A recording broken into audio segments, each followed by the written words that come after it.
Hello and welcome to Small Business Under Fire. My name is Wendy Byford. I'm the co-founder and president of Your Entity Solution and the founder of Yes Roundtable, where we take women from startup to scaling.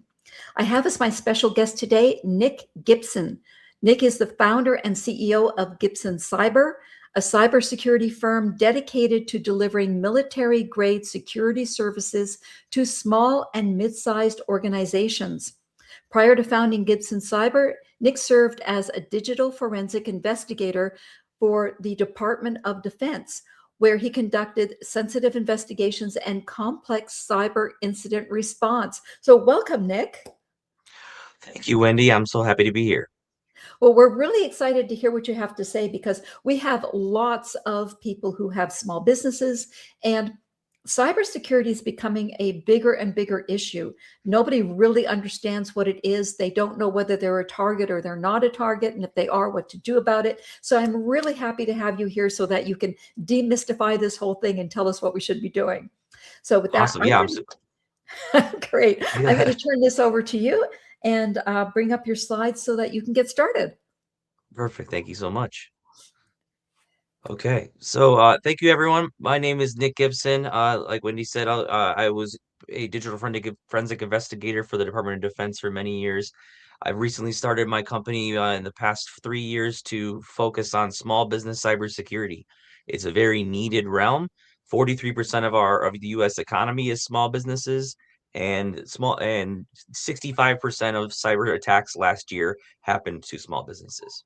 So it's a major player in the realm, and we're talking about uh, major players against major players. This is not just the run-of-the-mill person sitting in their basement doing this sort of stuff. This is Russia, China, Iran, North Korea making active campaigns against small businesses.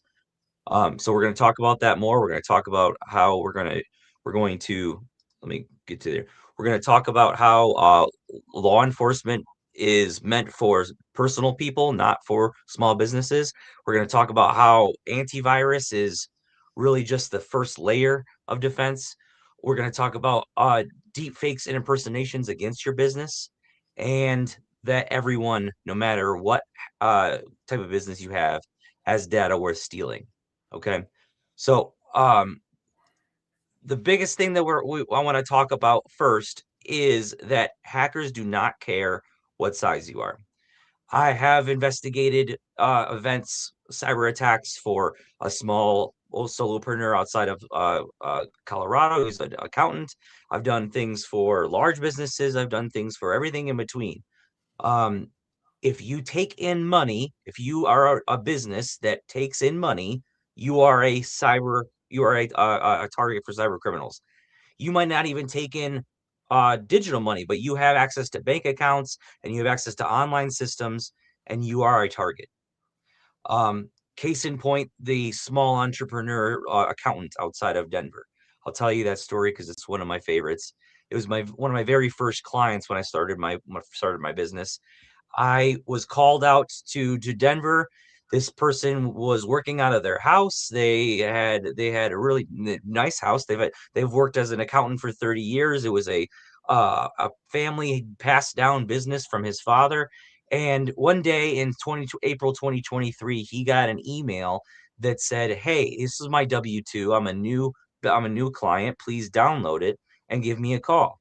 Well, it being in April, this is perfect tax season. He's going to pick up the phone and say, "Yeah, I got a new client. Great."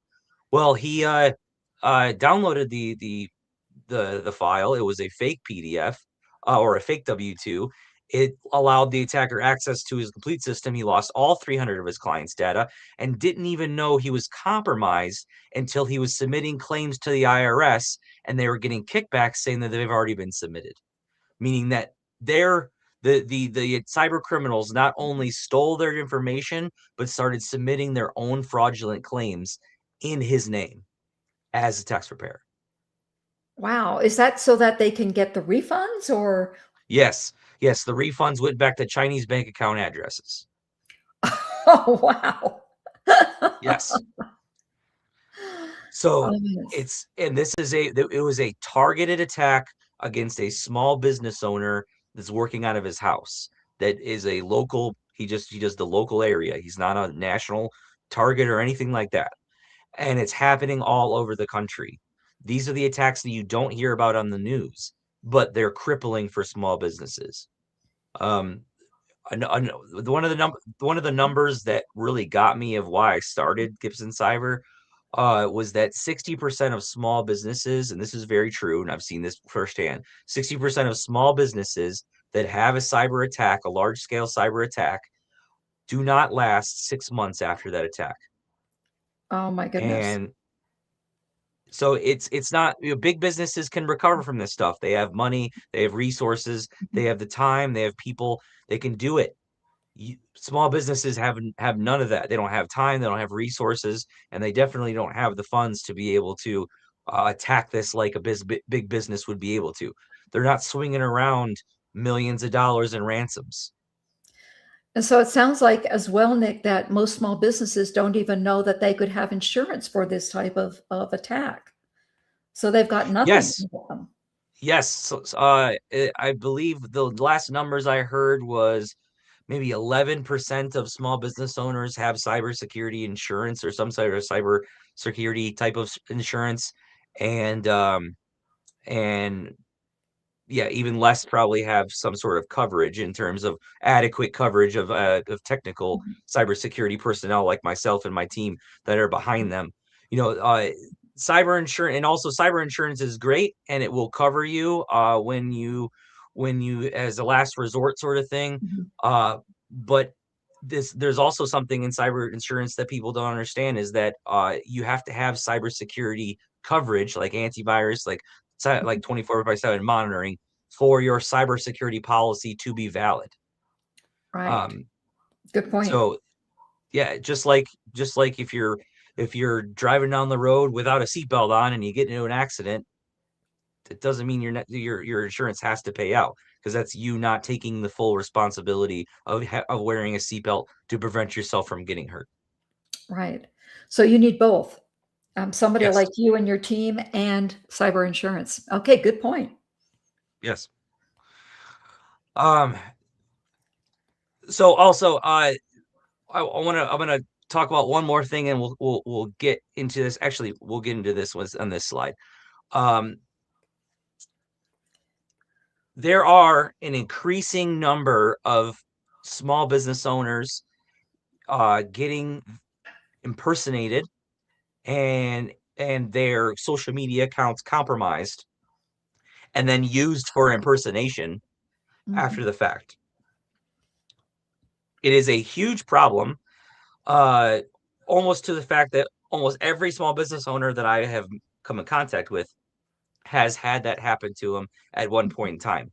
Their Facebook, their Instagram, something gets compromised, something gets taken, they get locked out of their accounts in some way, and then people start posting things about them or posting incorrect information or scammy type content, all that sort of stuff. This is it used to be a big business, big industry problem. When I was working for US Central Command down here in Mhm. Tampa, our job, one of our part of our job was to monitor all the social media accounts for all the generals at CENTCOM because we had a Mhm. problem. People were impersonating the generals and saying crazy stuff on social media as if Yep. they were the general. You could see how that could be a problem. This is the same thing, but on a different scale for your small business. Imagine someone getting a hold of your accounting firm and then look and then make it look like you're posting W-2s on or on online or do something to hurt your reputation. Say that you start saying crazy, off kilter, off the wall things that would not be representative of your person or your brand, right? Right. That's impersonation. That is deep fakes. Mhm. You have that happening all the time. And what is the purpose of pretending to be someone and helping to ruin their reputation? There's a lot of different reasons for it. The main reason that you would have you would the main people reason that people get their accounts compromised is because scammers want to use their real legitimate account that has Mhm. real legitimate account activity to do scam stuff so they can go under the radar of spam bots on social media. Mhm. Facebook, Twitter, they're all monitoring for scam accounts, but Mhm. they're all based on the user's activity. So if they can take over a user account that has a lot of activity in the past, they Mhm. can pretend to be that person and then propagate their scam messages even further. Okay. So the idea isn't necessarily to ruin your reputation, it's to use the reputation that you've built up in order to perhaps scam your followers out of money or something else. Is that right? That is one way. I have seen, the disgruntled client, disgruntled partner, disgruntled ex-friend Mhm. uh become the person that is doing these things, making bad reputation online.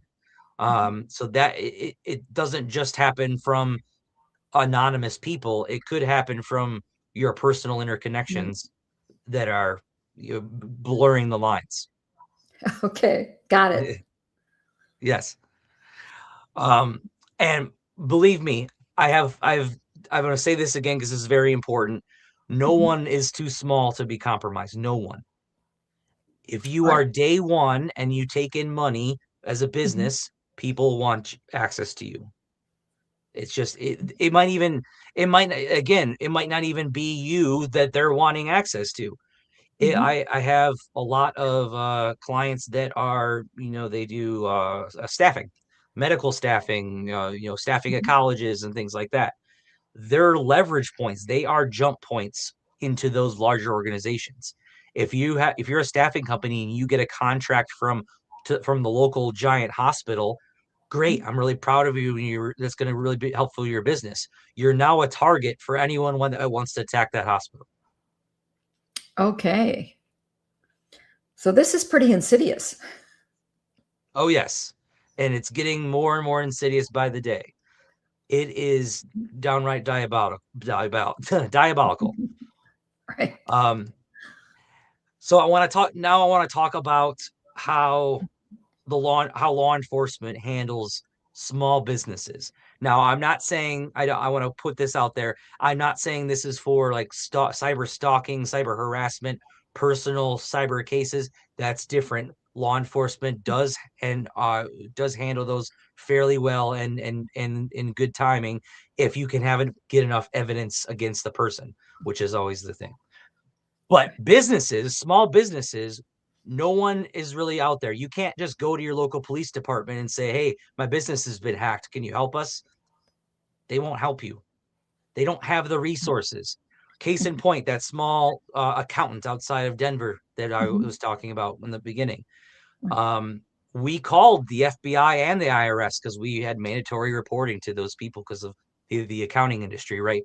So we called the IRS, we called the FBI, and we said, "Hey, this happened. We're doing this, this, and this about it."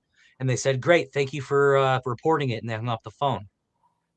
That's all. That's all. They don't have the resources to do it. They have a tip line.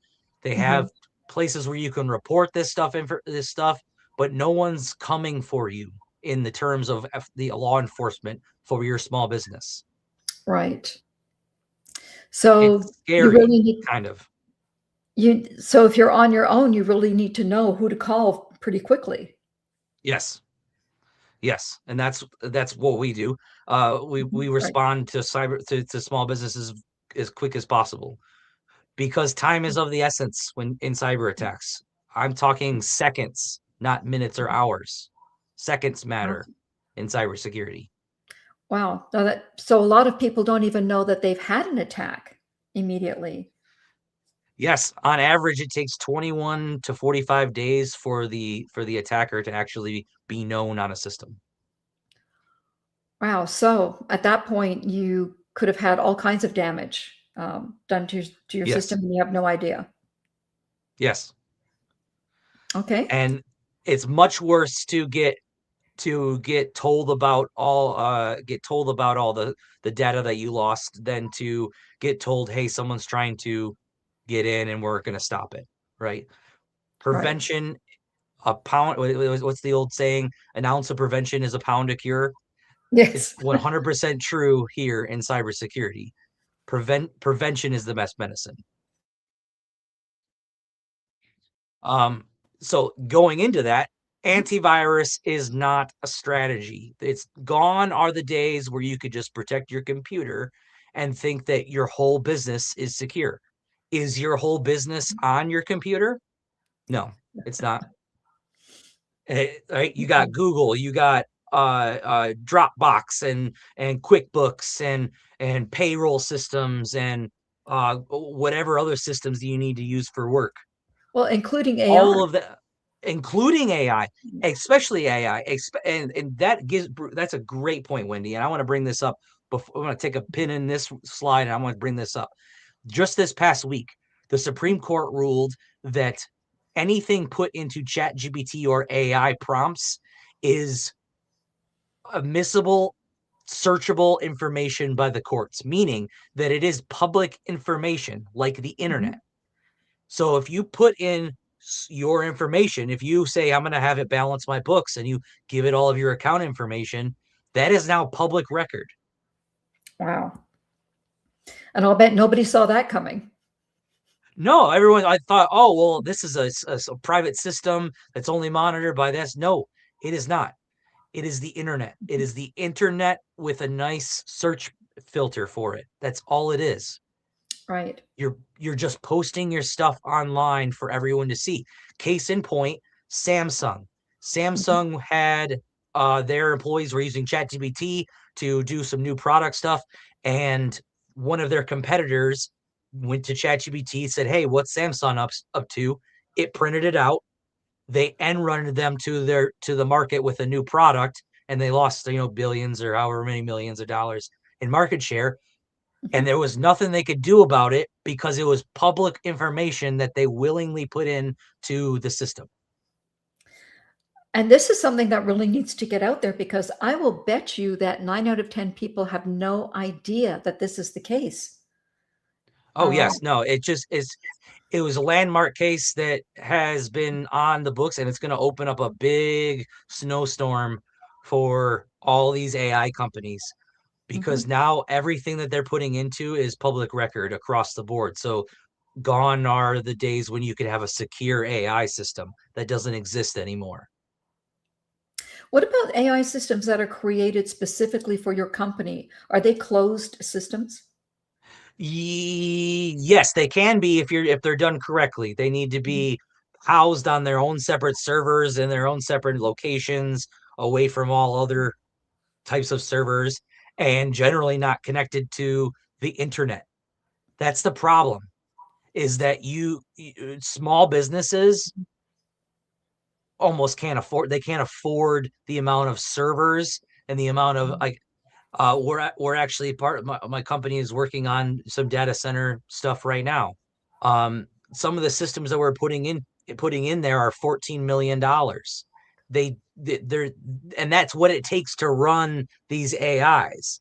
There's huge amounts of costs, huge amounts of cost, not just in the servers, but talking about the power it takes to run them. I hear numbers like for every 50 lines of AI, it takes a gallon of water to cool it. Wow. So this is something that small businesses obviously need to be aware of, because they can't afford a closed system. They have to be Yeah, very careful about what they are putting into Claude and ChatGPT and Grok and everybody else. 100%, 100%. It's Okay. it's imperative that you have policies for all of your staff. We call them acceptable use policies in my field, that Mhm. say that govern how your staff is supposed to input data into AI. Right. Understand. That Yeah, that is huge. Thank you. yes. Um, so getting back to this slide here, outside of the policies and procedures that you need to have with AI, you also need to have monitoring on there. There is AI prompt monitoring out there now. Mhm. We offer it. We can scan and monitor who's putting in what information. There's also things that we need that are beyond AI that need to be covered as well in business nowadays. your cloud architecture. I'm talking about your Google Workspace, your Office 365.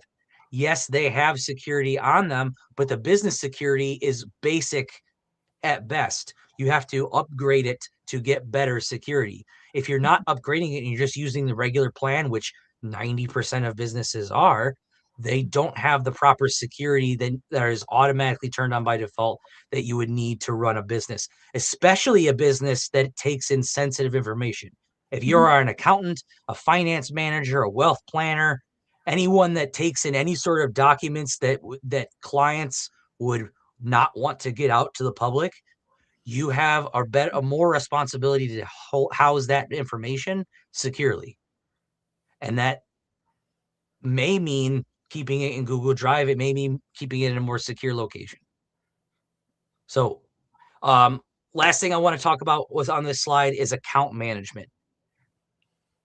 I run a completely cloud business. A lot of businesses are cloud businesses now. People say, "Oh, I don't need antivirus. I don't need computer monitoring because I only use my phone as this is the only thing I need is my phone, right? For work." That is legitimately some business owners out there. That means that all of the accounts that you log into with your phone are now your most susceptible and most vulnerable assets that you have. You have to keep your passwords secure. You have to keep multi-factor authentication on every account that you can possibly have. That's that 6-digit code that you have to put into every time. It's a pain in the butt, but it's going to save you in the long run.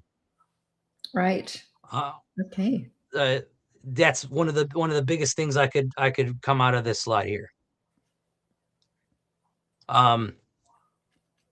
This goes into more AI stuff. Remember, AI is out there. So if you're hiring right now, if you're hiring a remote employee, you need to be worried that employee is an AI. And I'm not saying that it's just an AI bot. I'm saying it's a person with an AI filter that's pretending to be someone else to get access to your data. Right. That's pretty scary. Yes. So there's a video out that there was some people doing an interview and they wanted this person to put 3 fingers in front of their face, right? To try and fool the AI and try to break it in some way. And yes, that might work in some instances, but this is going to eventually be coded out. You're not going to be able to tell. You're going to have to find other ways. Maybe that's a phone call that you have to call them and you hear that. Maybe that's I'm not even sure. It's going to be a heck of a ride in terms of remote work in the coming future. How we're going to verify actual real people. Blood sample being sent in, I'm not sure. Yeah. Interesting. So it's a scary world out there. Just beware that is a thing. The people are trying to scam you. Like virtual assistants are a big thing right now, right? Everyone has a virtual assistant. There could be a virtual assistant that's scamming you and just stealing your information, and you don't even know about it. Right. That's scary. And just last couple slides. There's every organization has something worth stealing. Like I said, I've done history museums that have gotten their information stolen.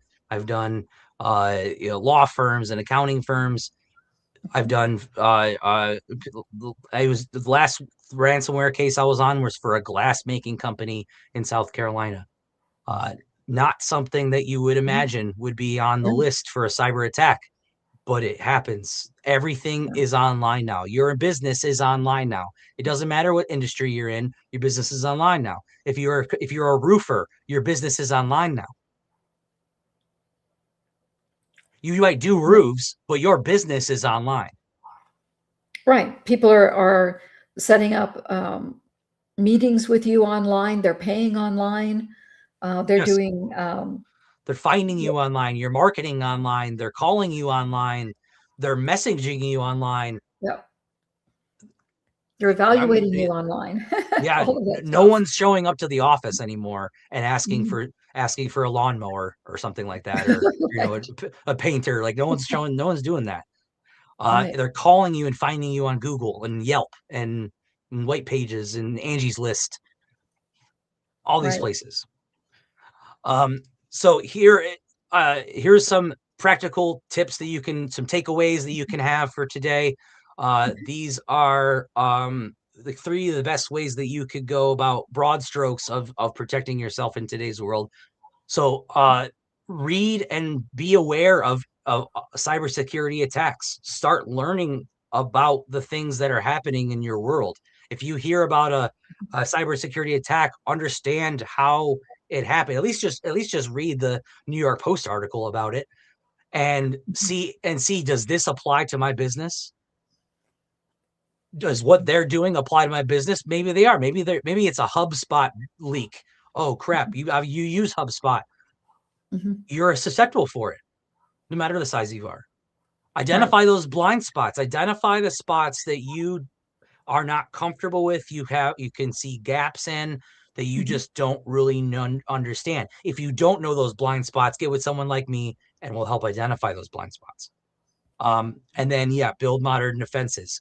It's not just antivirus and call it a day. McAfee will not save you forever. McAfee alone, I should say, will not save you forever. You need to have a robust, Mhm. layered defense. It sounds way more challenging than it actually is, but it just means that you have multiple systems watching your back at the same time that are covering you. Okay. Okay. Yep.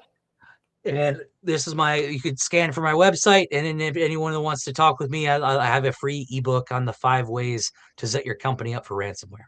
So I'd love to talk to you about that as well. So thank Okay. you. Thank you, Wendy. This has been great. Well, thank you, first of all, Nick, for all that information. So, if I understand correctly, people really need to get their systems audited. They need to figure out where their blind spots are. They need to hire someone like you to do monitoring Yes. um, and give them a more robust a security system in place. And they also need to get insurance, and then they're as covered, I guess, as you can be. And they also need to be very careful about how they use AI. Yes, that's very true. You can I like that what you said there is covered as much as you can be, and I want to caveat that too. I'm not a person that's going to sugarcoat anything. Mhm. If you're a business owner today, you will at one point in time have some sort of cyber event happen to you. It could be small, it could be big, but it will happen. Please know where to go and know what to do when that happens. The best thing you can have is a preventative plan and a plan for what happens when everything goes wrong, disaster. Make sure that you know what's going to happen when something goes wrong. Right. And I love the fact that you say that you respond very quickly because time is of the essence. So your guys do a really great job. We've got a comment in here from one of our clients who said that he works with a pool store, Mm. that he warned about an email compromise where the bad guys got the list of customers who had received a pool renovation proposal, sent them a bill and a Zelle address for payment. Yes, and that's the type of things that people are not understanding.